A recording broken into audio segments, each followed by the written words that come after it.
Assalamualaikum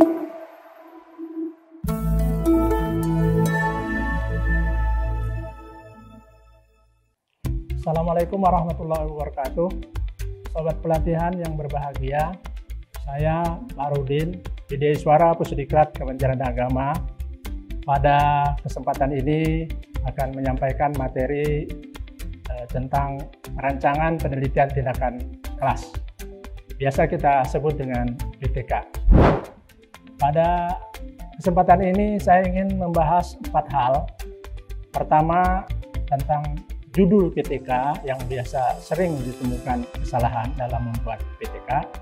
Yang kedua, membuat latar belakang, kemudian membuat landasan teori, dan yang terakhir adalah rencana atau rancangan PTK atau biasa disebut dengan metode penelitian.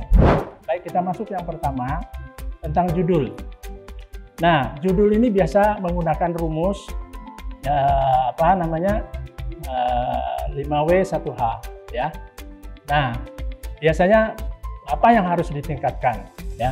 Lalu siapa yang ditingkatkan? Bagaimana cara meningkatkannya? Di mana ditingkatkan? Lalu kapan dilaksanakan? Nah, sebagai contoh, kita menggunakan pertanyaan misalnya menggunakan metode pembelajaran apa atau pakai model apa. Lalu apanya yang mau ditingkatkan? Lalu kompetensi atau pokok materi atau pokok bahasan yang harus kita bahas pada pilihan KD yang mungkin kita sudah tetapkan. Lalu mata pelajarannya apa? Kemudian siswa yang akan ditingkatkan tentu sekolahnya di mana atau madrasahnya madrasah apa. Lalu tahun berapa? Nah, sebagai contoh dapat kita lihat sebagai berikut. Metode atau model apa yang digunakan? Misalnya menggunakan metode Student Team Achievement Division atau biasa disingkat dengan STEP untuk meningkatkan keterampilan dalam penyelesaian soal cerita tentang volume bangun ruang. Nah, itu materinya yang akan kita pilih. Lalu misalnya pada kompetensi apa ya? Ya, kompetensi apa? Yaitu bangun ruang. Lalu pelajarannya apa? Pelajarannya matematika, kelasnya kelas 6. Nah, kemudian itu tempatnya di mana, ya tahun berapa, kota apa. Katakanlah misalnya di SD 7 Kota Baru. Nah, secara lengkap dapat kita lihat judul PTK yang akan kita berikan contoh sebagai berikut. Nah, jadi kalau kita rangkum apa yang tadi saya sampaikan, maka secara utuh contoh judul PTK-nya adalah peningkatan keterampilan penyelesaian soal cerita tentang volume bangun ruang melalui metode STEP siswa kelas 6 SD 7 Kota Baru. Nah, jadi ini menjawab apa tadi yang saya katakan. Lalu masuk ke pendahuluan. Pendahuluan ini ada beberapa hal. Pertama, membuat latar belakang masalah. Ya, untuk membuat latar belakang masalah itu kita harus mengidentifikasi 5 alasan mengapa kita tadi mempersoalkan hal-hal yang di atas itu. Ya, misalnya kalau tentang bangun ruang, satu, keterampilan menyelesaikan soal cerita tentang volume ruang bangun merupakan bagian penting dari pelajaran matematika. Itu contohnya seperti itu. Misalnya yang kedua, apalagi kita cari misalnya siswa kurang mampu mengerjakan soal-soal tentang hal-hal tersebut, ya, tentang bangun ruang. Kemudian siswa kurang bersemangat saat mengikuti pelajaran. Lalu sikap siswa terhadap pelajaran itu kurang ramah misalnya atau kurang perhatian. Nah, untuk menyelesaikan itu diperlukan satu model atau satu metode yang bernama STEP. Selain kita mempersoalkan tadi di atas, maka pernyataan itu harus didukung oleh data, ya. Data ini bisa kita ambil dari kegiatan harian kita, misalnya buku raport atau ulangan harian dan sebagainya. Sebagai contoh, data pendukungnya adalah misalnya nilai hasil tes untuk mata pelajaran matematika pada topik volume ruang ini sangat rendah misalnya. Kemudian nilai rapor matematika secara keseluruhan pada ujian semester itu juga rendah. Lalu banyak siswa kalau diberi tugas matematika, maka dia tidak mengerjakan. Ya, biasanya itu nyontek dari temannya. Ya, kalaupun dikerjakan biasanya asal-asalan. Gitu.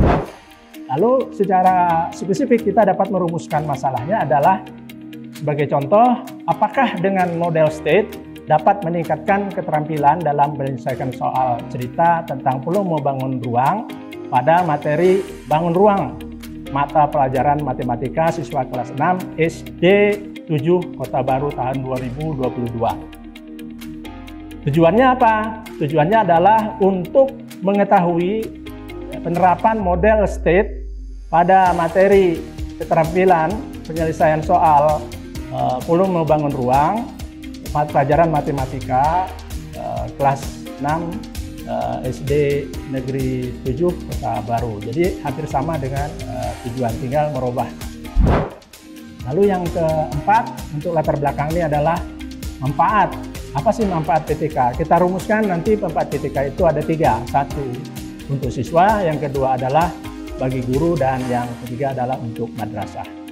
Lalu kita masuk pada langkah berikutnya, yaitu pada bab 2. Biasanya bab 2 itu adalah landasan teori, ya. Nah, untuk landasan teori ini kita mengambil tadi membandingkan antara metode pembelajaran yang lama dengan model atau metode pelajaran yang baru. Misalnya kalau yang lama kita menggunakan ceramah, diskusi, pemberian pekerjaan rumah dan sebagainya. Sedangkan yang baru kita menggunakan state, ya. Nah, untuk itu kita harus membandingkan dua hal ini, kira-kira bagaimana secara singkat melaksanakan metode pembelajaran yang lama itu, ya. Misalnya guru memberikan peluang atau kesempatan kepada siswa dengan mengajarkan RPP sebagaimana yang telah ditentukan dan siswa mendengarkan. Nah, itu biasa kita lakukan, ya. Jadi istilahnya ini adalah teacher center, ya. Kemudian kalau yang kedua, bagaimana dengan singkat kita dapat menjelaskan model atau metode state yang baru kita gunakan ini, yang menurut kita ini paling hebat, ya. Nah, biasanya guru ini adalah langkahnya membuat atau membagi kelompok kepada siswa, 4 siswa atau 6 siswa per kelompoknya. Lalu memberikan satu masalah, ya guru juga sebelumnya sudah mengajarkan sesuai dengan RPP. Nanti siswa mengerjakan secara berkelompok masalah yang diberikan. Sobat pelatihan yang berbahagia, selanjutnya kita boleh juga mengemukakan di teori ini apa sih kehebatan dari metode kita yang lama itu. Kita bandingkan dengan kehebatan metode yang baru, ya. Nah, misalnya kehebatan kita menggunakan metode lama itu adalah sudah biasa dilakukan, gitu ya. Itu biasa guru gitu ya. Mudah dilakukan, ya. Bahan dan media pembelajaran sudah tersedia. Nah, ini biasa yang lama, ya. Kemudian yang baru kita bisa menjelaskan bahwa kehebatannya melalui kerja dalam kelompok, siswa lebih aktif dan lebih bersemangat, kira-kira begitu ya dalam belajarnya, sehingga menemukan konsep-konsep baru. Kemudian siswa juga saling membelajarkan, ya, sehingga kelihatan dalam pembelajaran siswanya aktif. Kemudian adakah kelemahan? Ya, kalau tadi kehebatan, mungkin sekarang kita membuat kelemahan dari metode kita, ya. Nah, katakanlah metode yang lama itu kelemahannya siswa cenderung pasif, ya. Pada akhir pembelajaran siswa tampak kurang bersemangat, gitu, ya. Atau katakanlah apatis dan sebagainya. Artinya intinya dia tidak aktif, gitu, tidak aktif. Nah, kalau kita bandingkan dengan state, itu ada juga kelemahannya memang, ya. Guru harus menjelaskan dengan baik tujuan pembelajaran. Guru harus mampu membangkitkan semangat atau motivasi belajar siswa. Jadi bagaimana cara guru mengungkit atau mengeksplor kemampuan siswa ini. Ini yang perlu kita terus tingkatkan bagi guru dalam melakukan pembelajaran aktif. Kira-kira bagaimana hasil pembelajaran kalau kita bandingkan antara metode yang lama dengan yang baru? Nah, biasanya nilai hasil kuis atau tes yang dipakai pada metode yang lama itu kurang memuaskan. Seperti tadi ditunjukkan di latar belakang ya. Siswa tampak kurang bersemangat ya. Banyak siswa tidak mengerjakan pekerjaan yang diberikan oleh guru, terutama biasa yang kita sebut dengan PR ya, pekerjaan rumah. Lalu dengan metode baru ini, nilai hasil kuis dan tes memberikan hasil yang baik.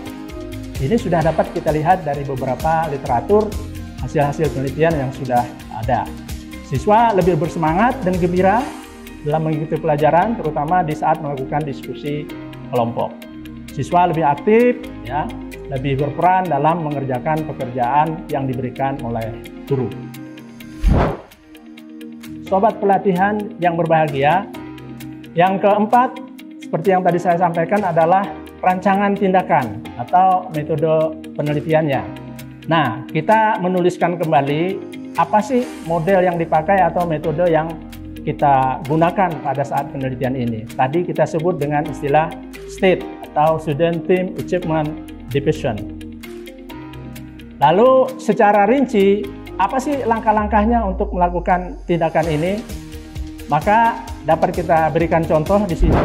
Guru membentuk kelompok, ya, membentuk kelompok 4-6 siswa. Guru mengajar biasa ya menggunakan RPP yang telah disusun. Nah, terus siswa aktivitasnya apa saja? Nah, ini biasanya aktivitas siswa ini akan diamati oleh tim kita, tim kolaborator kita untuk mencatat aktivitas siswa. Misalnya guru mengajar, maka siswa mengikuti pelajaran dengan baik. Lalu guru memberikan tugas, ya. Guru memberikan tugas, maka siswa secara berkelompok mengerjakan tugas itu. Nah, kira-kira aktivitas pembelajaran sebagaimana Bapak Ibu biasa melakukan pembelajaran di kelas, ya. Lalu kita mau membuat siklus, ya, siklus PTK. Biasanya minimal 2 siklus. Nah, Bapak Ibu peserta pelatihan yang berbahagia, kita harus tentukan dulu apa sih kompetensi spesifik yang harus ditingkatkan dalam 4 pertemuan itu, ya. Kalau dalam hal ini kita contohnya keterampilan dalam penyelesaian soal cerita tentang volume bangun ruang yang terdiri bangun ruang, kubus, ya, kemudian kerucut, limas, dan berbagai sisi. Nah, untuk membahas keempat pertemuan itu, ya, pertemuan masing-masing topik bahasan atau kompetensi tadi, kita sebutkan atau kita tentukan tema atau subtema atau subpokok bahasan setiap pertemuan, ya. Jadi 4 pertemuan kita belah menjadi 2. Pertemuan 1 dan 2 adalah siklus pertama, pertemuan 3 dan 4 itu adalah siklus kedua. Nah, sebagai contoh, ini misalnya kita pada siklus pertama, pertemuan pertama, menjelaskan arti bangun ruang, ya. Kemudian apalagi kubus, ya, tabung, kerucut, dan limas. Nah, itu pertemuan pertama. Nanti kemudian lanjutkan lagi siklus pertama ini pertemuan kedua. Ya, pertemuan kedua itu berlatih, misalnya berlatih mengerjakan soal cerita, volume, bangun ruang, kubus, dan tabung, ya. Nah, ini pertemuan kedua. Jadi materinya itu berlanjut, ya. Nah, ini kita adalah contoh sebagai pelaksanaan siklus pertama untuk 2 pertemuan. Lalu kita masuk pada siklus kedua, juga 2 kali pertemuan. Pertanyaannya adalah kenapa sih harus 2 kali pertemuan? Kenapa nggak sekali aja cukup? Nah, ini sobat pelatihan yang berbahagia, ini adalah agar data yang kita peroleh itu ajak, ya. Artinya sudah tidak lagi ada kesalahan, nah, sehingga 2 kali pertemuan. Jadi konsisten gitu, maka 2 kali pertemuan untuk 1 siklus, tidak 1 siklus 1 pertemuan. Nah, contohnya siklus kedua ini kita membahas tentang berlatih mengerjakan soal-soal Prisma. Nah, ini misalnya pertemuan 1 pada siklus kedua. Lalu pada siklus kedua kita pertemuan keduanya adalah membahas tentang latihan mengerjakan soal katakanlah limas, ya, seperti yang tadi. Jadi urutan materinya begitu. Lalu rancangan pengambilan data, ya. Nah, ini penting Bapak peserta pelatihan, sobat pelatihan yang berbahagia, bahwa untuk data yang kita peroleh ini ada beberapa data yang kita perlukan, ya. Misalnya kemampuan siswa dalam menghitung volume bangun ruang. Ini data apa yang dipakai? Yaitu hasil tes hasil belajar. Ya, instrumennya adalah tes hasil belajar. Yang kedua, misalnya keaktifan siswa dalam mengikuti kegiatan pembelajaran. Ya, nah ini data yang kita peroleh atau yang kita inginkan adalah aktivitas siswa dalam mengikuti pelajaran. Nah, tentu untuk mendapatkan data ini perlu kolaborator, ya, teman kita, rekan penelitian kita mencatat aktivitas ini tentu dengan instrumen yang sudah disiapkan. Lalu apalagi misalnya, data apalagi? Misalnya kegairahan siswa dalam melakukan diskusi kelompok. Nah, ini kegairahan ini termasuk juga aktivitas atau keefektifan kita dalam berdiskusi. Bagaimana siswa berdiskusi itu? Maka pengamatannya atau data yang kita perlukan adalah aktivitas siswa dalam mengikuti kegiatan dalam kelompoknya. Ya. Pengolahan data nanti tentu akan dikerjakan dengan baik agar rancangan penelitian ini dapat dirancang atau ditulis dengan sempurna. Karena kalau materi yang kami sampaikan atau yang saya sampaikan ini hanya memberikan contoh sedikit, mudah-mudahan dapat menambah wawasan peserta pelatihan sekalian. Saya kira demikian yang dapat kami sampaikan pada kesempatan ini. Mudah-mudahan dapat mengikuti acara ini dengan sebaik-baiknya. Demikian yang bisa kami sampaikan dan saya akhiri dengan ucapan wassalamualaikum warahmatullahi wabarakatuh.